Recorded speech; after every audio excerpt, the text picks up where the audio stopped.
In the untamed wilderness of the American frontier, where legends are born from acts of courage and compassion, one poor cowboy's simple deed would change his life forever. When Jake Sullivan stumbled upon an enormous child crying alone in the desert, he never imagined that his decision to help would unlock a mystery spanning centuries and cultures. This wasn't just any child standing nearly 8 feet tall with features unlike any he'd ever seen. The boy seemed to belong to another world entirely. As Jake carried the frightened giant back to his humble ranch, he had no idea that by dawn, his small homestead would be surrounded by 150 warriors, their faces painted for battle, their eyes fixed on him with an intensity that froze his blood. Was Jake in mortal danger, or had his act of kindness opened a door to something far greater than he could comprehend? This is a story of unexpected heroism, ancient secrets, and the bonds that transcend all boundaries. The sun hung low over the New Mexico territory, casting long shadows across the cracked desert floor as Jake Sullivan guided his tired mare along the dried creek bed. His clothes were worn thin, patched in a dozen places, and his boots had seen better days 3 years prior. Jake was what folks called a barely making it cowboy, no ranch of his own. Just a small plot of land inherited from his father and a dozen scraggly cattle that somehow survived on scrub grass and determination. At 32 years old, he'd accepted that life wasn't going to hand him any favors, but he'd also learned that a man's worth wasn't measured in gold or property, but in how he treated others when nobody was watching. That particular evening in late September of 1887, Jake had spent the day searching for 3 stray cattle that had wandered off during the previous night's unexpected storm. He'd found 2 of them sheltering under a rocky outcrop, but the third remained missing. As the sun began its descent, painting the sky in shades of amber and crimson, Jake had resigned himself to returning home empty-handed. He'd try again at first light, though he could barely afford to lose even one animal. It was the sound that stopped him, a low, mournful cry that seemed too deep to come from any child, yet too full of pain to be anything else. Jake pulled his mare to a halt, his weather-beaten face turning toward the source of the sound. There, about 50 yards off the trail, behind a cluster of tall saguaro cacti, he saw movement. His first thought was that it might be an injured animal, perhaps a bear cub separated from its mother, but as he approached cautiously, his hand instinctively moving to the old rifle strapped to his saddle, he realized this was something entirely different. The child, if it could be called a child, sat curled against a large boulder, arms wrapped around its knees. But this was no ordinary child. Even seated, the boy appeared to be nearly 6 feet tall, and Jake estimated that standing, he would tower at least 8 feet high. His skin had a peculiar bronze tint that seemed to shimmer slightly in the fading light, and his features, while human, possessed a quality that Jake couldn't quite place. Eyes slightly larger than normal cheekbones, more pronounced fingers longer and more delicate. The boy's clothing was unlike anything Jake had seen, made from a material that looked like leather, but shimmered like silk, decorated with intricate geometric patterns in silver thread. Jake approached slowly, speaking in the gentle tone he used with skittish horses. "Easy there, son. I'm not going to hurt you. Are you lost?" The boy's head snapped up, revealing eyes that were a striking amber color, filled with fear and exhaustion. He said something in a language Jake had never heard, flowing, melodic words that seemed to carry more syllables than should fit in a single breath. Tears streaked down the boy's face, cutting clean paths through the dust that covered his unusual features. Despite the strangeness of the situation, despite every logical part of his brain telling him that this was beyond unusual, Jake felt his heart break at the sight of this frightened child. He'd always had a soft spot for those in need, whether human or animal, and this boy, no matter how peculiar, clearly needed help. Jake dismounted and removed his canteen, offering it to the child. The boy hesitated, then grabbed it with trembling hands, drinking deeply. As he drank, Jake noticed that the boy's hands bore fresh wounds, as if he'd been climbing through thorny brush, and his feet were bare and bleeding. "Can you walk?" Jake asked, using hand gestures to supplement his words. The boy tried to stand but immediately collapsed, his left ankle clearly injured. Jake examined it carefully. It was badly swollen, possibly broken. He looked up at the darkening sky, then back at the boy. There was no way he could leave him out here overnight. The desert was unforgiving after dark, full of predators and dropping to temperatures that could kill. But getting this massive child back to his ranch would be a challenge. His mar, already tired from the day's journey, would never carry them both, especially given the boy's extraordinary size. Jake made his decision quickly. He fashioned a rough crutch from a sturdy piece of dead wood, then positioned himself under the boy's arm, taking most of his considerable weight. The boy understood the gesture and, wincing with each step, began to hobble alongside Jake. The mare followed behind, unburdened but watchful. The journey back to Jake's ranch, which should have taken 20 minutes, stretched into nearly 2 hours. The boy, despite his size and obvious pain, never complained, though Jake could feel him trembling with exhaustion and agony.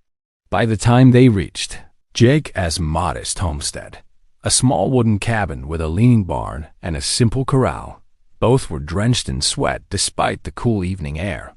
Jake helped the boy inside, settling him onto the only bed while he himself would take the floor. He lit a lantern, revealing his sparse living quarters, a single room with a fireplace, a rough-hewn table with 2 chairs, shelves holding basic supplies, and little else. It wasn't much, but it was honest, and it was home. Jake worked by lamplight, cleaning and bandaging the boy's wounds with supplies from his meager medical kit. The boy watched him with those unsettling amber eyes, occasionally saying something in his strange language. Jake wished he could understand, wished he could ask the 100 questions burning in his mind. Where had this child come from? Where were his people? What was he doing alone in the desert? But those answers would have to wait. For now, the boy needed rest, food, and safety. After wrapping the injured ankle tightly, Jake prepared a simple meal of beans, hardtack, and the last of his salted beef. The boy ate ravenously, as if he hadn't seen food in days. Jake noted that despite his hunger, the child had impeccable manners, waiting until Jake began eating before starting himself, and carefully using the unfamiliar fork and spoon despite obvious difficulty with their small size. This was no wild creature. Someone had raised this boy with civilization and courtesy. As the night deepened, Jake added wood to the fire and tried to make the boy comfortable. He wished he had better supplies, softer blankets, proper medicine, but he gave what he had. The boy's eyes grew heavy, and soon he was asleep, his massive form taking up Jake's entire bed. Jake sat in his chair, rifle across his lap, staring into the fire. He should have been exhausted, but his mind raced with questions and concerns. What had he gotten himself into? And more pressingly, would whoever this boy belonged to come looking for him? Jake didn't know it then, but in camps dozens of miles away, in directions spanning all compass points, messengers were running through the night, torches blazing, voices raised in urgent calls. The son of their chief had been found. The prophesied child, lost in the storm, was safe, and the man who had saved him would be honored beyond measure. 150 warriors were preparing to ride at dawn. Their purpose, not war, but gratitude. Jake's simple act of compassion had set in motion events that would reshape his understanding of the world and his place in it. As he finally dozed off in his chair, the first riders were already mounting their horses. Their destination, the small ranch of a poor cowboy who had chosen kindness over caution. Jake woke to a sound that sent ice through his veins. The thunder of hoofbeats, dozens upon dozens of them, approaching his ranch at dawn. He leaped from his chair, grabbing his rifle and rushing to the window. What he saw made him question whether he was still dreaming. The rising sun illuminated a sight that belonged in ancient legends. 150 warriors on horseback, arranged in precise formations around his property, their mounts perfectly still despite their numbers. But these weren't the Native American warriors he'd occasionally encountered in his travels.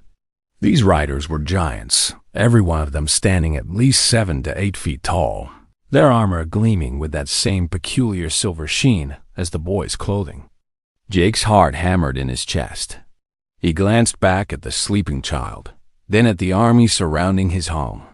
His mind raced through scenarios, none of them ending well for a poor cowboy facing such overwhelming force. Were they here to punish him for some unknown transgression? Had he inadvertently kidnapped someone important? He checked his rifle 6 shots. Against 150 warriors, it was laughable.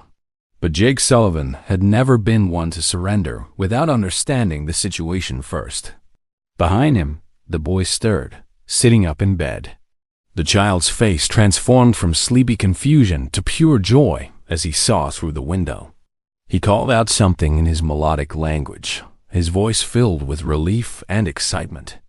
Immediately, the warriors responded, their deep voices creating a harmonic chant that seemed to vibrate through the very walls of Jake's cabin. The boy stood, forgetting his injured ankle, and hobbled toward the door.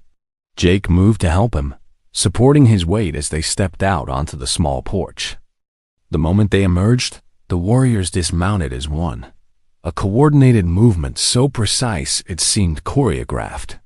Then, to Jake's utter astonishment, every single warrior dropped to one knee, right fists pressed to their chests, heads bowed. The silence that followed was profound, broken only by the morning wind whistling through the desert scrub. Jake stood frozen, the boy leaning against him, completely unprepared for this display of what appeared to be profound respect or gratitude. From the center of the formation, a figure emerged. This warrior was even taller than the others, perhaps 9 feet in height, his armor more elaborate, decorated with feathers and precious stones that caught the early light. His face bore the weathered dignity of age and authority, with silver streaks running through his long black hair. He approached slowly, deliberately, his amber eyes so similar to the boy's, fixed on Jake with an intensity that made the cowboy want to step backward.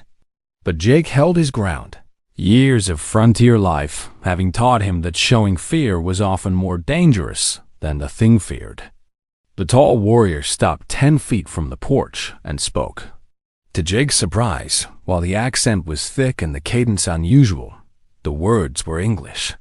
"You are Jake Sullivan. You saved my son, Taran, crown prince of the Ainai people, heir to the mountain kingdoms of the ancient world." The warrior's voice was deep and resonant, each word carefully pronounced. "I am Calidor, High Chief of the Ainai. We have searched through storm and wilderness for 3 days and 3 nights. Our trackers found signs of Taran's path, leading here to your dwelling. We came prepared for any circumstance, but we did not expect to find him safe, his wounds tended, sleeping peacefully in a warm bed." Jake found his voice, though it came out rougher than intended. "Your son was hurt and alone. Any decent person would have done the same."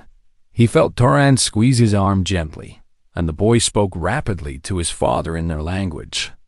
Calidor listened, his expression softening, then transforming into something Jake couldn't quite read: surprise mixed with deep emotion. "My son tells me you shared your last food with him, gave him your only bed, and sat watch through the night to ensure his safety, despite having no knowledge of who he was or what helping him might mean for you." Calidor continued. "He tells me you handled his wounds with gentle hands and spoke to him in soothing tones even when he could not understand your words.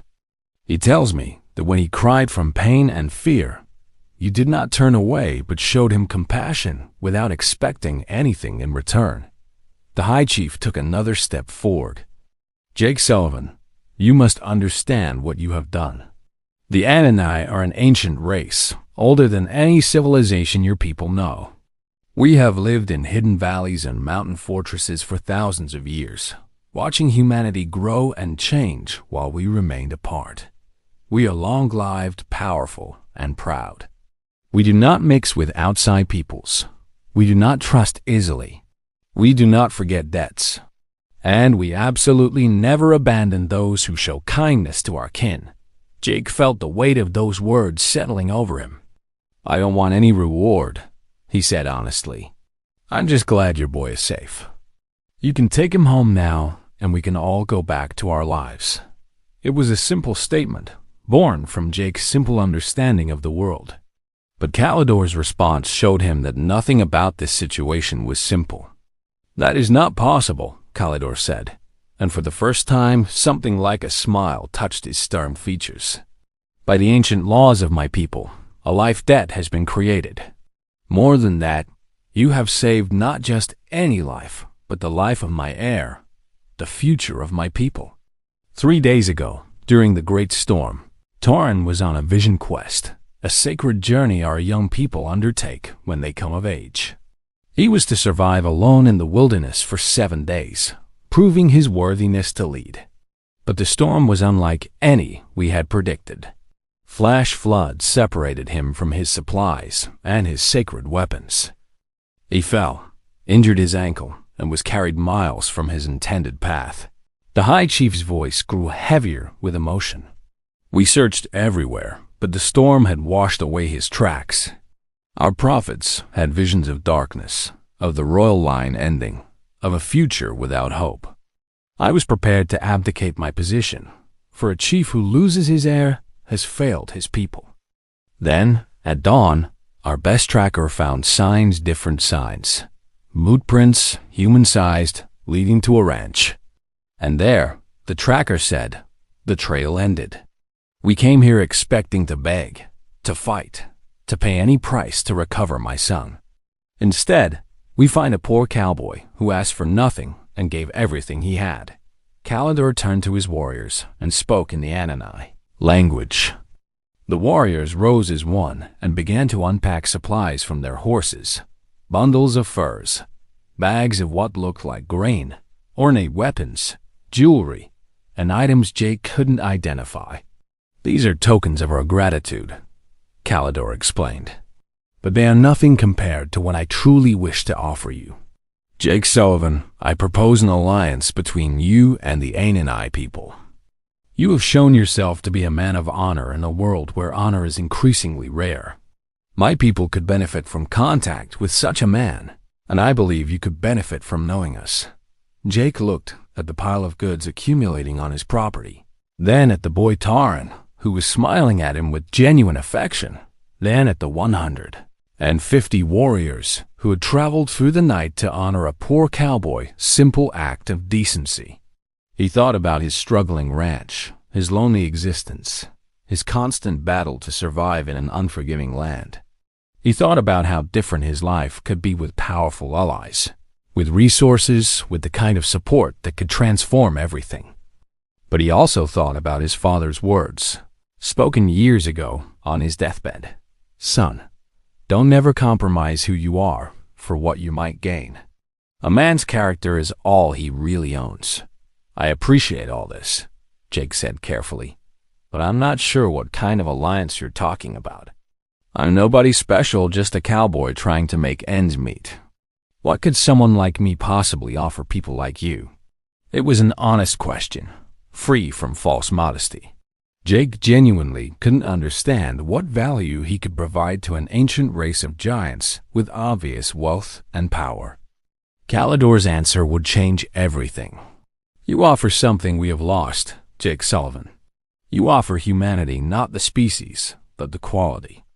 We Ananai have grown isolated, proud, disconnected from the world around us. We have strength and knowledge, but we have forgotten compassion for those different from ourselves. You reminded my son, and through him, all of us, that kindness transcends race, size, language, and circumstance. That is worth more than all the gold in our mountain vaults. And that is why I ask not just for an alliance, but for friendship. Stay connected to us. Let us learn from your example. And in return, let us help you build a life worthy of a hero, because that is what you are, whether you see it or not." The sun had fully risen now, bathing the scene in golden light. Jake stood on his porch, surrounded by giants, holding the future in his weathered hands. His decision in this moment would ripple forward through time, affecting not just his life, but the destiny of two peoples learning to bridge an ancient divide. And though he didn't know it yet, his small ranch was about to become the meeting ground for a friendship that would be recorded in both human history and Ananai legend for generations to come. The weeks following that extraordinary dawn brought changes to Jake's life that he could never have imagined. Calidor had been true to his word, but the reality of an alliance with the Ananai proved far more complex and wonderful than Jake had anticipated. The warriors didn't simply leave their gifts and disappear.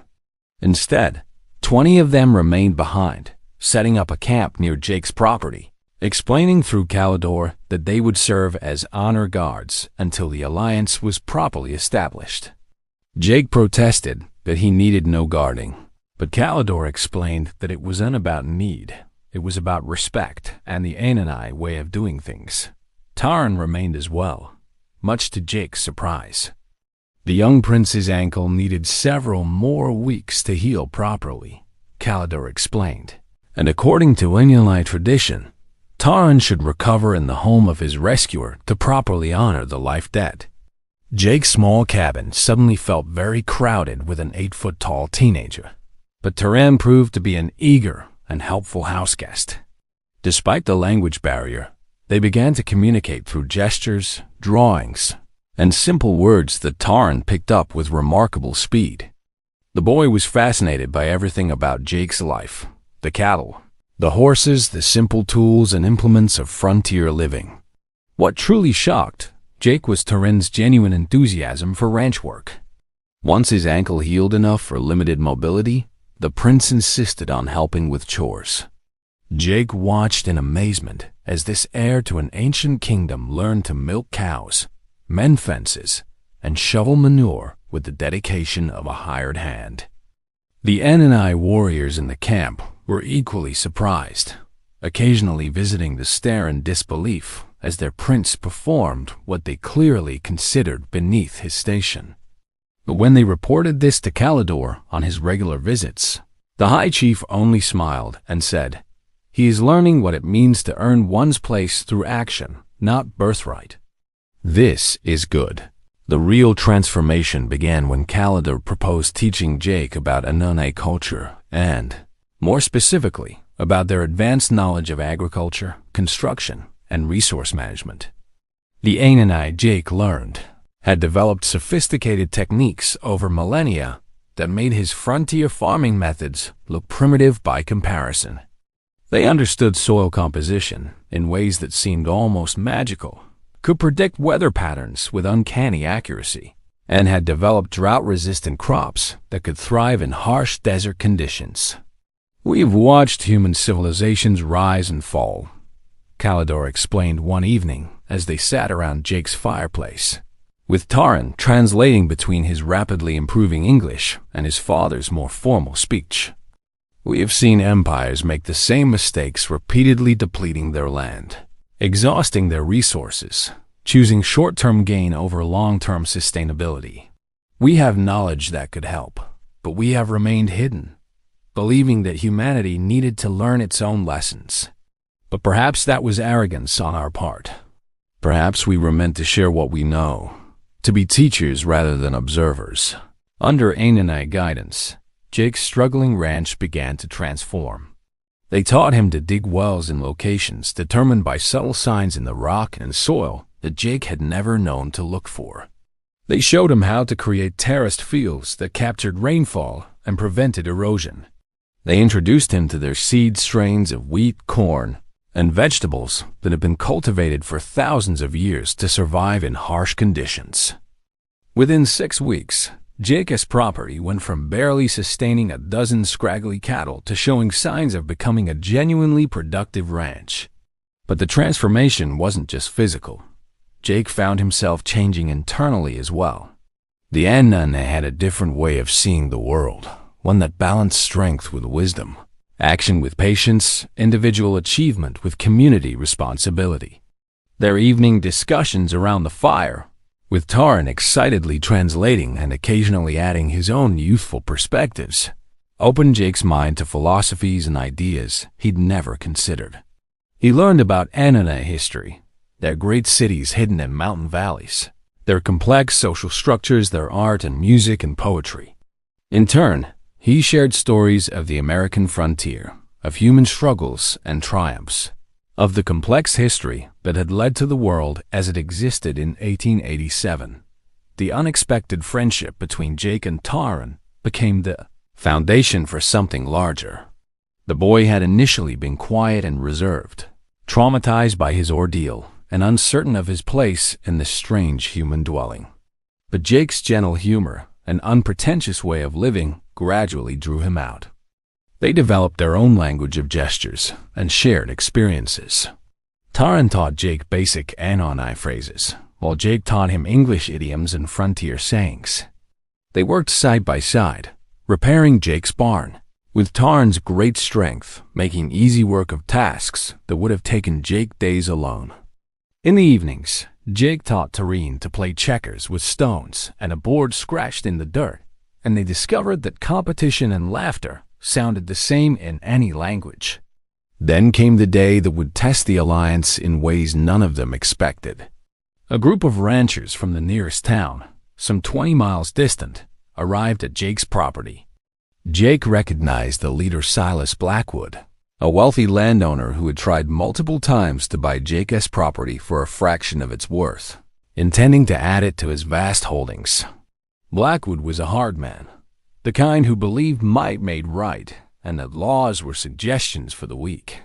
He traveled with 6 hired guns, men with cold eyes and fast hands. Jake met them at his property line, his stomach sinking as he saw the hostility in Blackwood's face.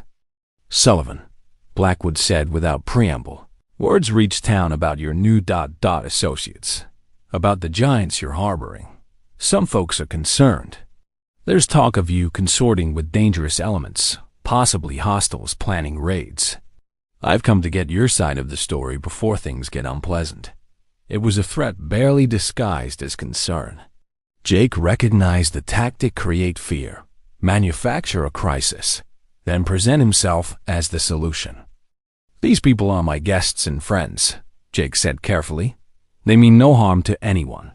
They're peaceful, and they're helping me improve my land. That's all there is to it." Blackwood's smile was thin and cold. "That's not how I see it, Sullivan.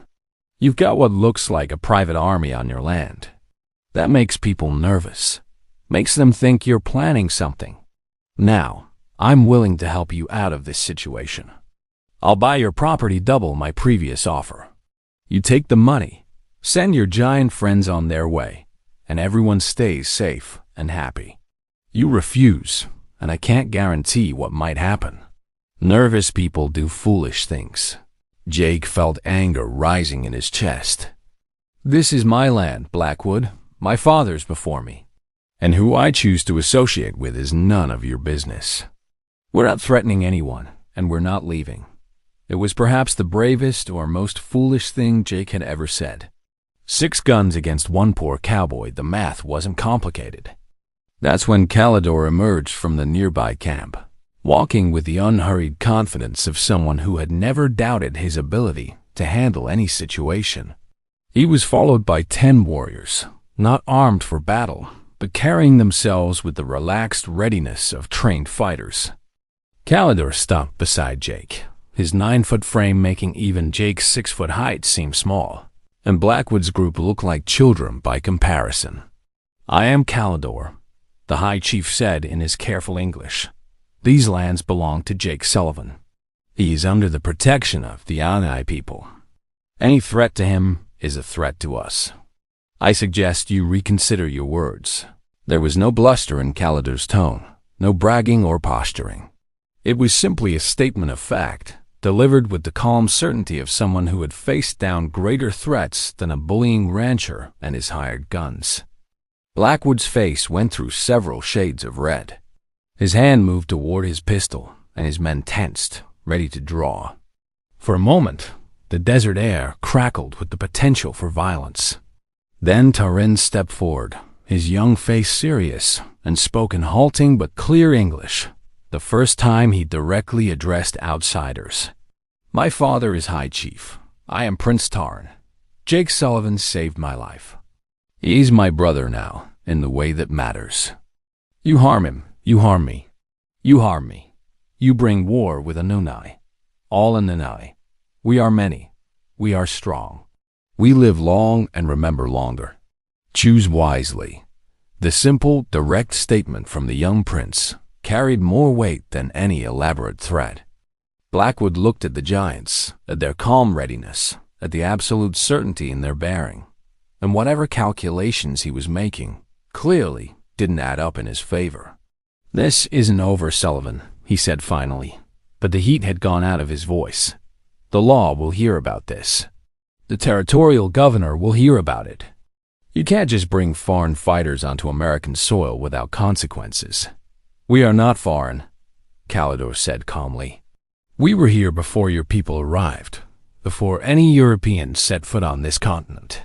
These are our ancient lands, and we have every right to be here, but we do not seek conflict. We seek only to protect our friend and to live in peace. If your law has questions, send officials who can discuss matters reasonably. We will answer what we can. But threats and intimidation? Those will not work. Not now, not ever." Blackwood and his men rode away, but Jake knew this was only the beginning. The confrontation had revealed something crucial. The alliance with the Anunai would bring challenges along with benefits. It would draw attention, create questions, and potentially make enemies of powerful people who preferred the status quo. As Jake stood beside Calidor and Tarin, watching the riders disappear into the desert heat, he realized that his simple act of rescuing a lost child had set in motion forces that were far beyond his understanding or control. The quiet life of a poor cowboy was gone forever, replaced by something far more complex and dangerous. But as Tarin placed a massive hand on his shoulder and smiled, and as Calidor nodded with respect, Jake also realized he wouldn't trade this new reality for anything. The tensions that Blackwood's visit had exposed continued to build over the following weeks.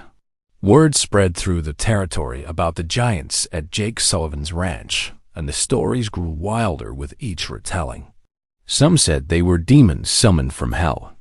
Others claimed they were a lost tribe of savages planning to massacre settlers. A few, closer to the truth but still missing the mark, suggested they were survivors of an ancient civilization thought long extinct. The local newspaper sent a reporter, a young man named Thomas Whitmore, who arrived with notepad in hand and eyes full of sensationalism-seeking hunger. Jake and Calidor discussed how to handle the situation and decided that secrecy would only breed more fear and speculation. They agreed to let Whitmore visit the camp, interview NLI warriors, and see for himself that they posed no threat. What happened next surprised everyone. Whitmore, expecting to find savage warriors or dangerous criminals, instead discovered a highly organized society with advanced knowledge, sophisticated culture, and a genuine desire for peaceful coexistence. His article, published in newspapers across 3 territories, was balanced and thoughtful, presenting the Anunai as an ancient people emerging from isolation to engage with the modern world. It didn't stop the fear entirely, but it helped, creating a narrative of wonder rather than pure terror. However, not everyone was swayed by positive press. A delegation from the territorial capital arrived one morning, led by a stern-faced official named Governor Martin Ashford and accompanied by a company of cavalry soldiers. Jake's heart sank when he saw the military escort. This was far more serious than a newspaper interview. Calidor, ever diplomatic, organized a formal meeting in a newly constructed pavilion that the Anunai had built on Jake's property, a beautiful structure that blended Anunai architecture with frontier practicality. Governor Ashford was a career politician, skilled at reading situations and people. He listened as Calidor explained the Ana history, their reasons for remaining hidden, and their decision to begin cautiously engaging with the outside world. He heard about Turin's rescue and the alliance formed from gratitude. He saw the improvements to Jake's ranch and the peaceful coexistence between the two peoples. But what seemed to impress him most was Jake himself, a simple, honest man who spoke plainly about what had happened and who made no attempt to exaggerate or excuse. "Mr. Sullivan," Ashford said after hours of discussion, "you've stumbled into a situation that has implications far beyond your ranch. What we have here is first contact with a civilization we didn't know existed. That's a matter for the federal government, for presidents and diplomats, not for a territorial governor. But before I send telegrams to Washington, I need to understand your role in all this. Are you a representative of the NNI, an advocate, or simply a man who showed kindness and got caught up in something bigger than himself?" Jake thought carefully before answering. "Governor, I'm none of those fancy things. I'm a cowboy who helped a kid in trouble. But I've learned something these past weeks. These people, the Anani, they're not so different from us. They care about family, about honor, about doing what's right. They've been watching us for thousands of years, and mostly they've been disappointed by what they've seen. But they're willing to give us another chance, to share what they know, to be neighbors instead of strangers. I think that's worth protecting. So if you're asking where I stand with them. Not because they're powerful or because they've given me gifts, but because they're good people. And good people are hard enough to find that you do and turn your back on them when you do." It was perhaps the longest speech Jake had ever given, and it came from a place of absolute sincerity. Ashford studied him for a long moment, then turned to Calidor. "Hi, Chief. I'm going to make a recommendation to Washington. I'm going to suggest that we establish formal diplomatic relations with the Anane people, and that this ranch serve as a neutral meeting ground. I'm going to propose that Jake Sullivan be appointed as an official liaison, with the understanding that he represents both sides equally. I can't guarantee how the federal government will respond, but I believe this is the right path forward. The alternative is fear, conflict, and potentially violence that serves no one. Do you agree?" Calidor conferred with his warriors in their own language. A rapid discussion that Jake had learned meant serious debate was taking place. Finally, the High Chief nodded. "We agree, with conditions. First, the Anani nation maintains its sovereignty and autonomy. We are not asking to join your United States, nor are we subject to its laws in our own territories. Second, any agreements must include protections for our sacred sites and hidden cities. We will not allow invasions of our privacy or exploitation of our resources. Third, Jake Sullivan must truly be a neutral liaison, not a puppet of either government. He must be free to speak truth even when it is uncomfortable. If these conditions are acceptable, then we welcome formal relations." Over the next months, as winter gave way to early spring, Jake's ranch transformed into something unprecedented in American history. An embassy between two nations, one ancient and one young. Federal officials came and went, always received with Anani hospitality, but also firm boundaries. Treaties were drafted, debated, and revised. Anthropologists arrived begging to study Anani culture, and were politely but firmly told that knowledge would be shared on Anani terms, not taken by outside scholars. Military officers came with thinly veiled assessments of Anunai strength, trying to determine if they posed a threat, and left with the certain knowledge that the Anani could defend themselves, but had no interest in conquest. Through it all, Jake navigated between two worlds with a plain-spoken honesty that earned him respect from both sides. He refused the elaborate title of ambassador, insisting on being called simply Liaison Jake. He lived in the same modest cabin, wore the same worn clothes, and maintained his daily routines of ranch work even as dignitaries and diplomats swirled around him. This authenticity became his greatest strength, Neither side could doubt his motives because he clearly wanted nothing except peaceful coexistence and the continuation of his friendship with Taran and Calidor.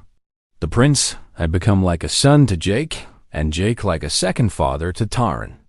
The boy had grown in confidence and wisdom during his extended stay, learning not just English and frontier skills, but also valuable lessons about humility, hard work, and the dignity of all people, regardless of their status. Calidor watched this transformation with a mixture of pride and concern. In Ananai society, princes were raised in luxury, trained for leadership, but often sheltered from the harsh realities of common life. Taran was becoming something different, a leader who understood both privilege and hardship, who could speak to nobles and commoners with equal ease. But as spring deepened, challenges emerged that would test the alliance in new ways.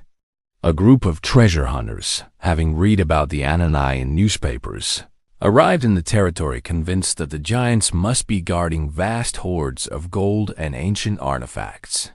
When they couldn't gain access to Ananai territories through legitimate channels, they decided to try force. A raiding party of 30 armed men attempted to follow an Ananai scouting group back to one of the hidden valleys. The result was swift and decisive. The Anan warriors, using non-lethal tactics that demonstrated both their martial skill and their restraint, subdued the raiders without killing anyone and delivered them to territorial authorities for prosecution. The incident could have sparked outrage and calls for military action against the Anai, but Jake's careful handling of the aftermath prevented escalation. He worked with Governor Ashford to ensure the raiders were prosecuted for attempted theft and trespassing while simultaneously having Calidor make a public statement that the Ananai had used restraint precisely because they valued human life and respected American law. The message was clear. The Ananai were powerful but peaceful, dangerous only to those who threatened them first. Yet the incident revealed a troubling truth. The existence of the Ananai had awakened human greed alongside human curiosity. More adventurers arrived, convinced they could succeed where others failed. Unscrupulous businessmen offered Jake bribes to reveal Ananai secrets or locations. Criminal gangs saw the Ananai as obstacles to be eliminated or resources to be exploited. The peaceful ranch that had once been Jake's quiet refuge became a lightning rod for conflict. One particularly tense evening, Jake sat with Calidor and Taran, watching the sunset paint the desert in shades of purple and gold. "I'm sorry," Jake said quietly. "When I brought Taran home that night, I never imagined it would bring all this trouble to your people. Maybe if I'd left him where he was, called for help somehow, none of this would be happening." Calidor's response was immediate and firm. "Jake Sullivan, do not dishonor my son's life by wishing you had not saved it. Every challenge we face now, we would eventually have faced. Humanity was always going to discover us. We cannot hide forever in a changing world. The question was never if we would be discovered, but how. Would it be through violence and fear, or through an act of compassion that gave both our peoples reason to hope? You gave us the second path. Whatever difficulties the path brings, they are better than the alternative." Taran, now nearly fluent in English, added his own perspective. "Jake, in Ananai culture, we have a saying, the bridge that connects two lands must be strong enough to bear weight from both directions. You are that bridge. It is not an easy position, but it is an honorable one. My people are learning that the outside world contains individuals worth knowing. Your people are learning that those who are different need not be enemies. That lesson is worth any struggle." The young prince's words carried a wisdom beyond his years, and Jake felt his doubts easing. But he also recognized that the struggles were far from over. The real test of the alliance would come not from external threats, but from the internal conflicts and prejudices that both societies carried. Among the Ananai, there were traditionalists who believed that the contact with humans was a mistake, that their people should retreat back into isolation before their culture was contaminated. Among humans, there were those who saw the Yanai as threats to be eliminated, obstacles to progress, or primitive savages unworthy of respect despite their obvious advancement. Jake found himself mediating disputes he never imagined would be his responsibility.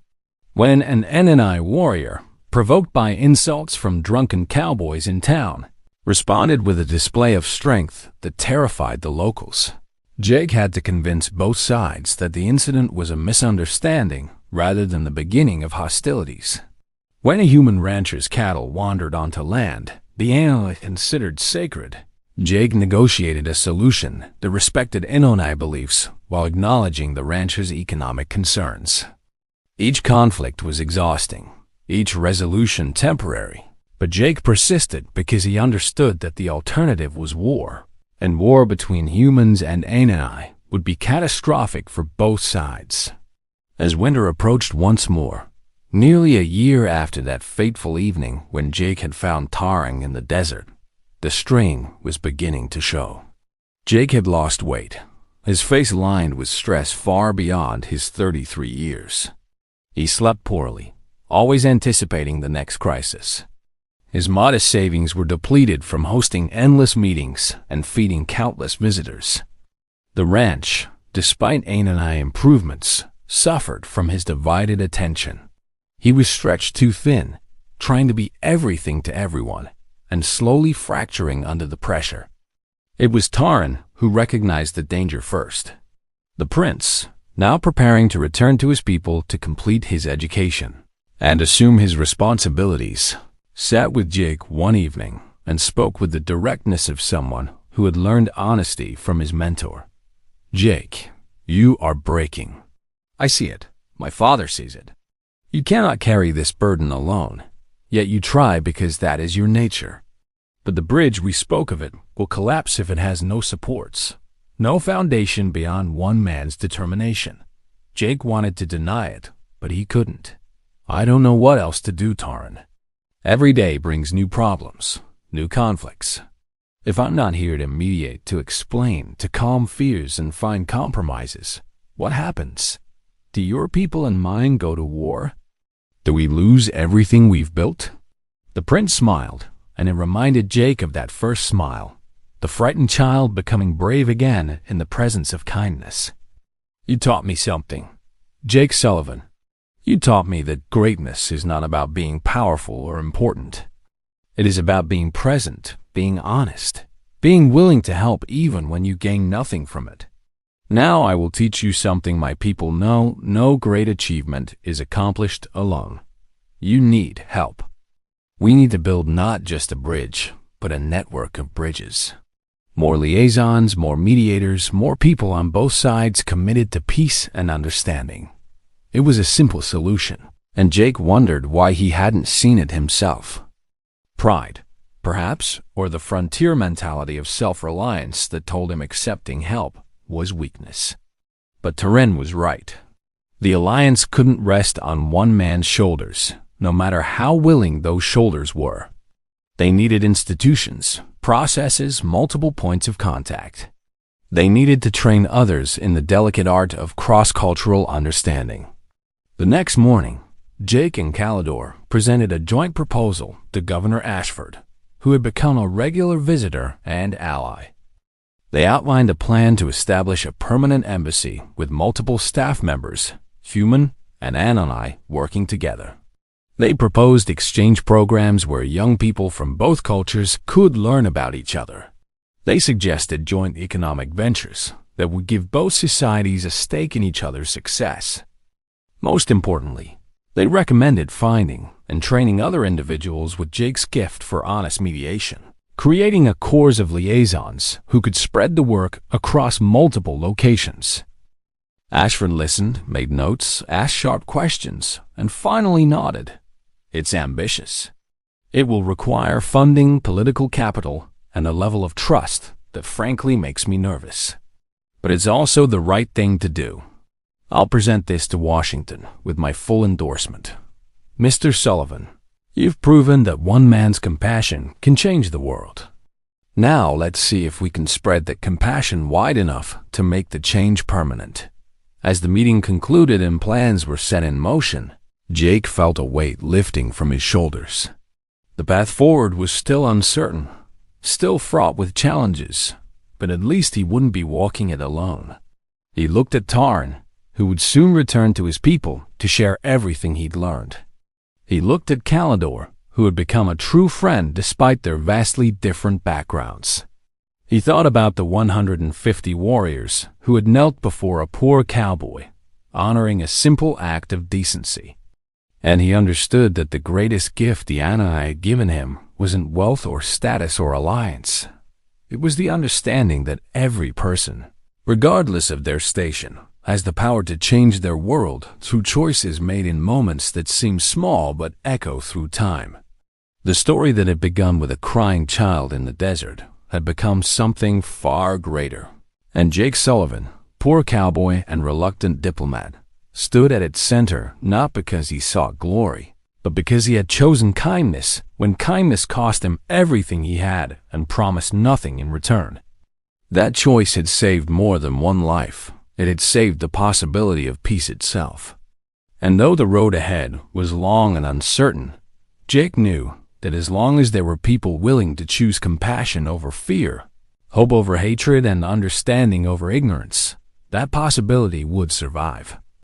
The changing of seasons brought with it a transformation more profound than any before. The joint proposal that Jake and Calidor had drafted gained approval not just from the territorial government but from Washington itself.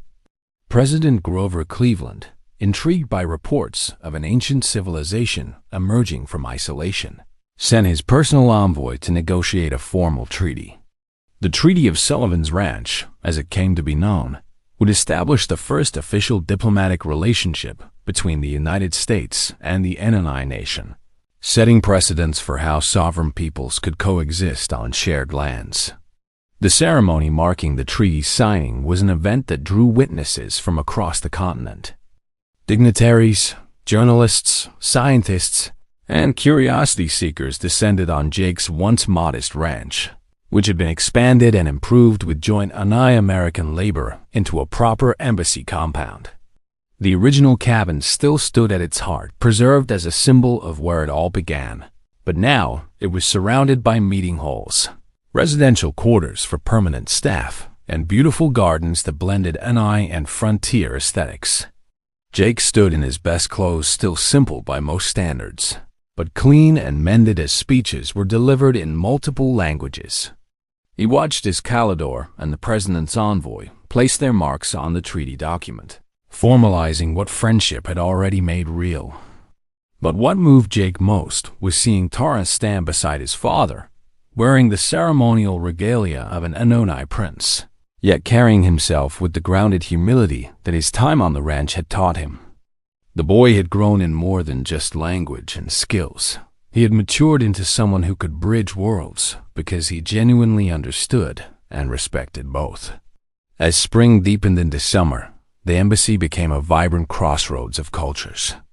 The exchange program Jake had proposed brought 10 young Anai to live with human families throughout the territory, learning American ways while teaching their hosts about Anai culture. Simultaneously, 10 American volunteers carefully selected for their open minds and respectful attitudes were welcomed into Anai communities, the first outsiders ever permitted to see the magnificent hidden cities carved into mountain valleys. The reports that came back spoke of architectural marvels, advanced technologies that seemed like magic, and a society that balanced individual freedom with collective responsibility in ways that challenged American assumptions about civilization and progress. The joint economic ventures also flourished beyond expectations. Anai agricultural techniques, shared freely, helped farmers across the territory increase yields while reducing the backbreaking labor that had characterized frontier farming. In return, American innovations in metallurgy and manufacturing complemented Anai craftsmanship, creating hybrid tools and goods that were superior to either culture's products alone. Trade routes established between human towns and Anai settlements brought prosperity to both, proving that cooperation could be more profitable than exploitation. But success brought its own complications. As the alliance strengthened, opposition grew among those who felt threatened by change. A fundamentalist preacher named Ezekiel Stone traveled from town to town, delivering sermons that portrayed the Ani as agents of Satan, giants from the biblical end times come to corrupt humanity. His rhetoric found fertile ground among those who preferred simple explanations to complex truths, who saw the world in stark categories of good and evil, righteous and damned. Stone's followers began organizing, planning demonstrations, and calling for the government to renounce the treaty and expel the Ani from American territories. On the Ani side, the traditionalist faction grew bolder in their opposition. They were led by Marduk, a respected elder who had initially supported Calidor, but now believed that contact with humans was corrupting Ani youth and diluting their culture. Marduk pointed to young Ani who wore human clothing, spoke English as fluently as their native tongue, and questioned traditional hierarchies and restrictions. He argued that the alliance was not a bridge between equals, but a slow invasion, with human ideas infiltrating and weakening what had remained pure for millennia. The clash came to a head on a sweltering July day when Ezekiel Stone led a march of 300 followers toward the embassy, demanding an end to what he called ungodly fraternization with giants. At the same time, Marduk arrived with a contingent of traditionalist Ani, intending to petition Calidor to withdraw from the treaty and return the people to isolation. The two groups, each unaware of the other's presence, converged on the embassy grounds simultaneously. What could have become a violent confrontation instead became a turning point, thanks to quick thinking and moral courage from unexpected sources. Tarn, now fully recovered and days away from returning to his people to assume greater responsibilities, stepped forward to address the crowd. His voice, amplified by natural acoustics and Ani vocal techniques, carried across the assembled masses. "I am Tarn, prince of the Ani, son of High Chief Calidor, and I speak with the authority granted me by blood and experience," he began, his English perfect, his bearing regal. "Many months ago, I was lost, injured, and afraid. I could have died alone in the desert, another victim of pride and isolation. But I was saved by a man who owed me nothing, who knew nothing of my rank or importance, who helped me simply because I needed help. That man taught me something our people had forgotten, that compassion transcends all boundaries, and that those who are different from us are not automatically our enemies." He turned to address Marduk directly, switching to the Ani language, but continuing loud enough for all to hear. "Honored Elder Marduk, you fear that human contact will destroy our culture. But I ask you, what culture is worth preserving if it cannot adapt, cannot grow, cannot learn? Our ancestors were explorers and innovators. They built cities and created wonders by embracing new ideas, not by hiding from them. By isolating ourselves, we have not preserved our greatness. We have slowly suffocated it. This alliance does not weaken us. It challenges us to be worthy of our ancestors' legacy." Then he turned to Stone and his followers, returning to English. "Preacher Stone, you see us as demons, as threats to your way of life. But look at us truly. We love our families as you love yours. We honor our elders and teach our young. We celebrate life and mourn death. We create art and music. We laugh and cry and dream. We are not so different from you. The Bible you carry speaks often of welcoming strangers, of showing kindness to those who are foreign and unusual. If your God is a God of love, would he condemn friendship between peoples simply because one is taller than the other?" The young prince's words, delivered with conviction but without anger, created a moment of stillness in which both groups were forced to confront uncomfortable truths. Jake, standing beside Calidor on the embassy steps, felt his heart swell with pride.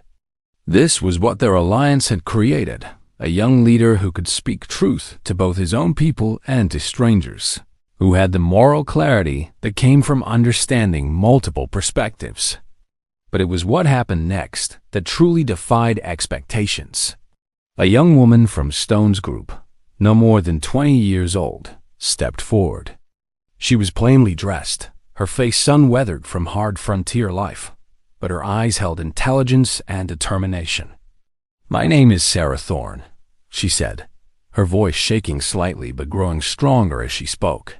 "I came here today with Preacher Stone because I was afraid.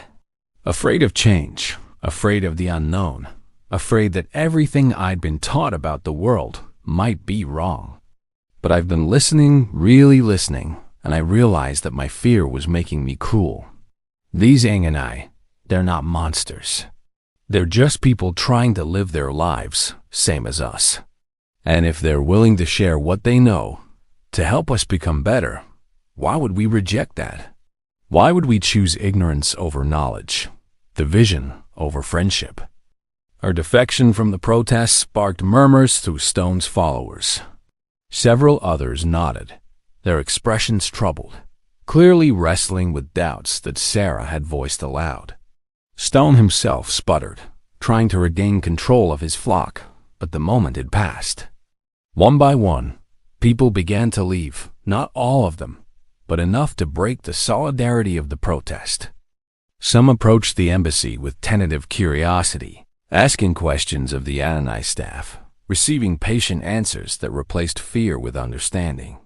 On the Anganai side, a similar fracture occurred. Several younger warriors stepped forward to stand beside Toran, publicly declaring their support for the alliance. Mordok, seeing his position weakening, made one last impassioned appeal about protecting traditional values. But Calidor, who had remained silent throughout, finally spoke with the weight of absolute authority. "Elder Mordok, I hear your concerns, and I respect your dedication to our people. But leadership requires wisdom, and wisdom requires understanding that the world changes whether we wish it to or not. We can change with it, adapting while preserving our core values, or we can rigidly resist and eventually break. One choose adaptation. I choose growth. I choose the path that my son has shown us, the path of learning from others while teaching them in return. Those who wish to follow the old ways may do so in the hidden valleys, and they will be honored for maintaining our traditions. But those who wish to engage with the outside world will have my full support. We are large enough, strong enough, and wise enough to contain both paths within our nation." It was a masterful political move, offering the traditionalists respect and autonomy while making clear that the alliance would continue. Mordok, recognizing that he could not win this battle, chose dignity over continued conflict. He bowed to Calidor, acknowledging the High Chief's authority, and withdrew with those who preferred isolation. The Anganai nation would not fracture entirely, but it would now contain diversity of approach, which was perhaps healthier than forced uniformity. As the sun set on that tumultuous day, Jake found himself sitting on the porch of his original cabin with Calidor, Taran, and Sarah Thorne, who had asked permission to stay and learn more about the Anganai. They watched the last protesters and traditionalists depart, their numbers diminished, but their rights respected. The embassy grounds, which hours earlier had threatened to become a battleground, now hosted peaceful conversations between curious humans and patient Anganai. "This is far from over," Calidor observed quietly. "There will always be those who fear what they don't understand, who choose simplicity over complexity. But today proves something important," Sarah added, her voice reflecting amazement at her own courage. "It proved that people can change their minds when presented with truth, spoken with compassion. I came here full of hate, ready to drive you away. Now I'm ashamed of that person I was this morning, and grateful I had the chance to become someone better." Taran smiled at her, then at Jake. "You taught me that, Jake Sullivan. You showed me that one person, acting with simple decency, can plant seeds that grow into forests. Every person who changes their mind, who chooses understanding over fear, is a victory. We cannot save everyone from their prejudices, but we can give them opportunities to save themselves." Jake felt the truth of those words settling into his bones. The massive changes of the past year, the treaty, the embassy, the exchange programs, the economic partnerships were all built on the foundation of one choice he'd made on a desert evening: to help a crying child. He hadn't known then that his decision would reshape the relationship between two civilizations. He'd simply seen someone in need and responded with the compassion his father had taught him was the measure of a man's character. As stars emerged in the darkening sky, Jake realized that the story wasn't ending. It was evolving into something he could never have imagined that felt absolutely right. The poor cowboy, who had struggled to survive on a hardscrabble ranch, had become the reluctant center of a movement toward understanding, cooperation, and mutual respect. It wasn't the life he'd planned, but it was a life of meaning, and that was worth more than all the gold in the Anani's mountain vaults. Tomorrow would bring new challenges, new conflicts to mediate, new bridges to build. But tonight, surrounded by friends who had once been strangers, Jake Sullivan allowed himself to simply be grateful for the journey that had brought him here and for the crying giant child whose rescue had saved so much more than one life. 3 years passed, each season bringing growth and deepening of the alliance that had begun with one act of compassion. The embassy at Sullivan's Ranch, officially named that now, enshrined on maps and in government documents, had become a beacon of successful cross-cultural cooperation studied by diplomats worldwide. Other nations sent observers to learn how the seemingly impossible integration of two vastly different peoples had been achieved. The answer they found was always the same: honesty, patience, mutual respect, and the willingness to see the humanity in those who seemed different. Jake Sullivan, now 36 years old, had grown into his role as chief liaison with a quiet competence that earned him respect from both peoples. He'd never sought titles or glory, but he'd accepted the responsibilities that came with being the bridge between worlds. His hair showed premature gray at the temples, testament to the stress of mediating countless conflicts and crises, but his eyes held a depth of understanding that came from truly listening to thousands of stories from both sides of the alliance. The ranch itself had become prosperous beyond anything Jake's father could have imagined.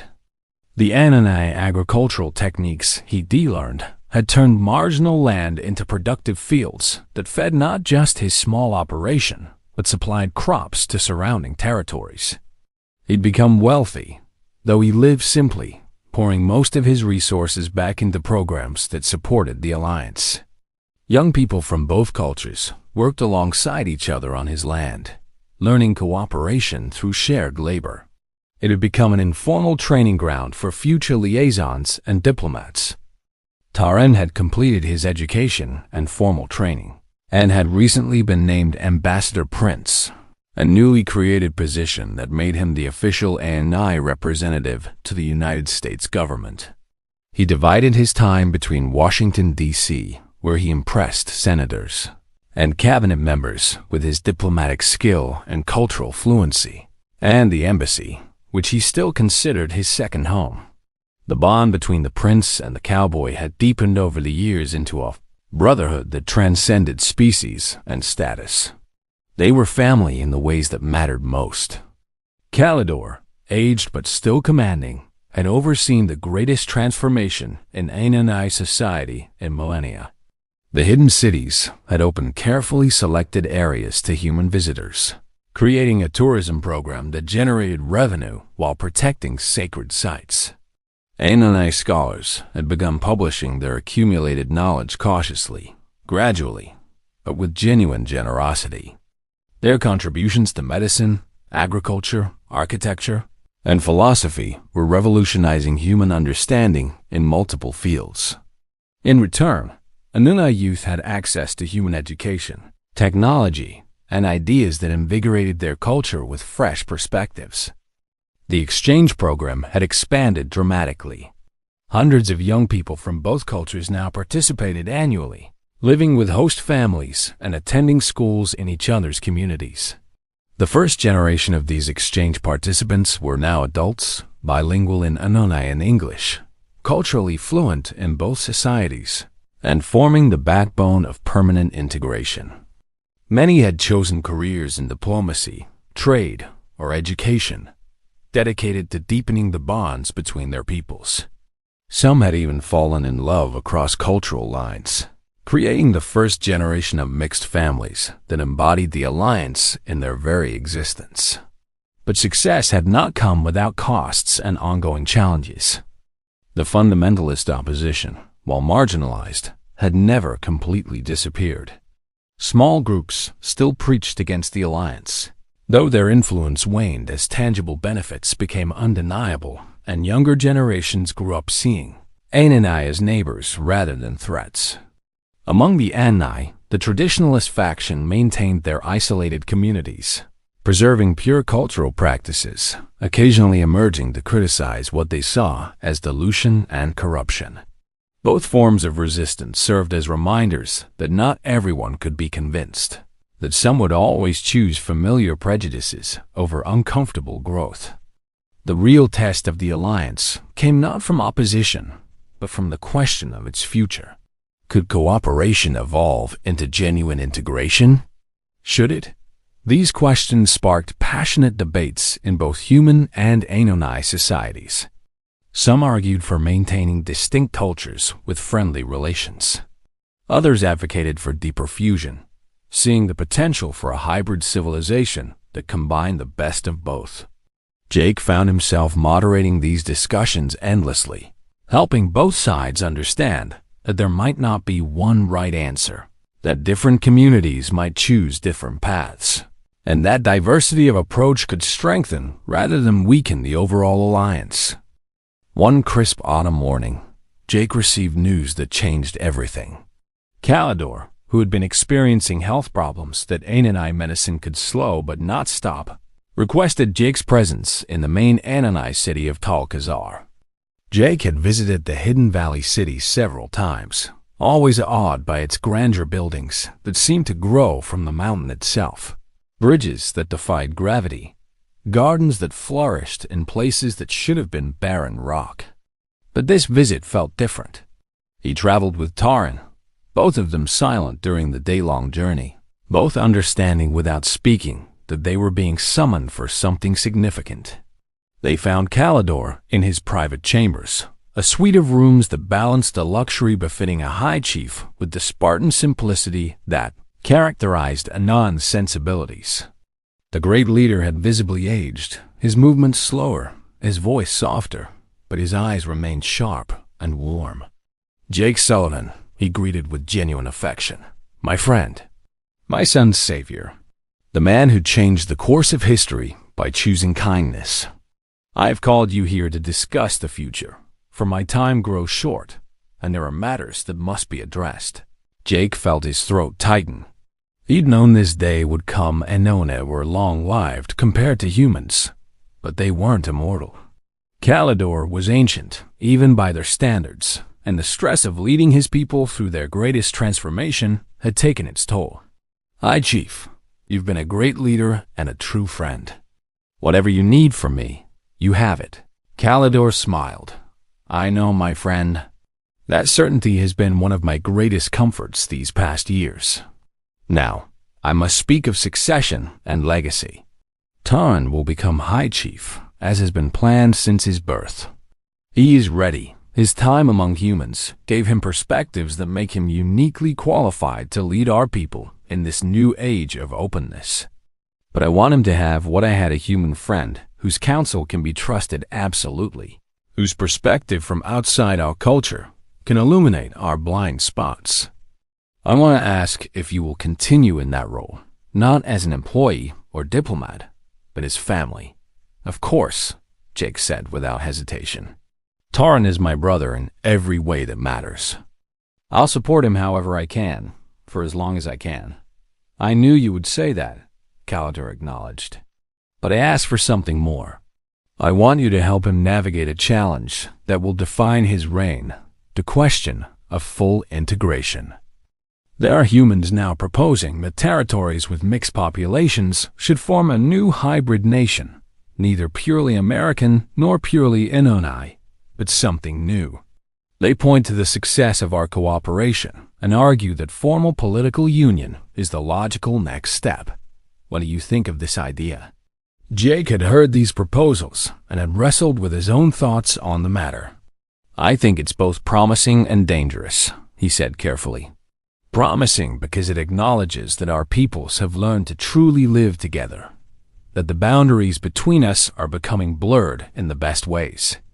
Dangerous because rushing toward political union could trigger backlash from those who feel their distinct identities are being erased. The alliance works partly because both sides maintain autonomy and sovereignty. A merger might threaten that balance. Taran, who had been listening silently, finally spoke. This is the question I will face as High Chief: how to honor the past while building the future. Some Inanna see themselves as American now, comfortable with the idea of joining the United States as a unique territory or state. Others insist we must remain completely separate. Among humans, the same divisions exist. How do we move forward without tearing apart what we've built? Calidor leaned forward, his voice growing stronger with passion. You move forward the same way Jake moved forward when he found you crying in the desert, my son. You ask yourself not what is politically expedient or ideologically pure, but what is right, what serves the greatest good, what honors both traditions while allowing growth, what gives future generations the best chance at flourishing. He turned to Jake. This is why I wanted you here. You have never made decisions based on strategy or advantage. You have always simply tried to do right by people, regardless of their size or species. That moral clarity is what Taran will need most. Over the following weeks, as Calidor's strength faded, but his mind remained clear, the three of them, High Chief, Prince, and Cowboy, worked together to craft a vision for the future. They proposed a flexible framework that would allow individual Anonai communities to choose their level of integration with human society. Some valleys would remain fully traditional and autonomous, serving as cultural preserves. Others would become fully integrated territories with mixed governance. Still others would maintain a middle path, cooperating economically and diplomatically while preserving distinct political structures. The same choices would be offered to human communities in contact with Anai populations. It was messy, complicated, and deliberately avoided one-size-fits-all solutions. But it respected both the diversity within each culture and the reality that different communities were ready for different levels of integration. Most importantly, it made choice rather than coercion the driving principle, trusting people to determine their own futures rather than imposing a predetermined outcome. When Calidor passed peacefully in his sleep, surrounded by family and friends, his legacy was secure. He had taken his people from complete isolation to meaningful engagement with the outside world without triggering the catastrophic conflicts that such transitions usually sparked. His funeral, attended by thousands of Anai and hundreds of humans, including the President of the United States and multiple foreign dignitaries, became both mourning and celebration. Mourning for a great leader, lost celebration for the world he had helped create. Taran's coronation as High Chief followed traditional Anonai rituals spanning 3 days, but included unprecedented elements that reflected the new reality. Human dignitaries participated in ceremonies that had previously been exclusively Anunai. Jake Sullivan stood beside the new High Chief throughout, no longer just a liaison, but officially named Royal Counselor, a position that carried the trust of both peoples. Sarah Thorne, the young woman who had defected from the protest years earlier, now served as Deputy Liaison, proving that transformation was possible for anyone willing to embrace it. As the ceremonies concluded and Taran took on the full mantle of leadership, Jake found himself reflecting on the improbable journey that had brought them here. 5 years ago, he'd been a struggling cowboy whose greatest ambition was keeping his small ranch afloat. Now he stood at the center of a historic alliance, advisor to a High Chief, witness to the birth of a new era of cooperation between vastly different peoples. All because he'd heard a child crying and decided to help.